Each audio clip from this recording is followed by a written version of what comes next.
นี่ก็สะพานเชื่อมทางไต้สู่ตัวเมืองเลยค่ะนี่บริยานอสเบิร์ก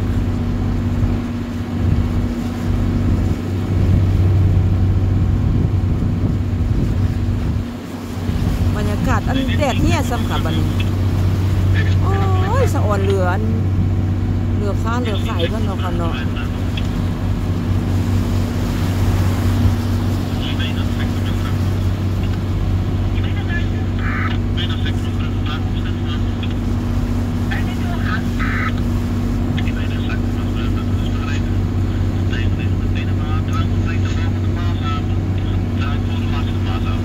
นั่นก็เรือตำรวจเลยค่ะตรวจนาน้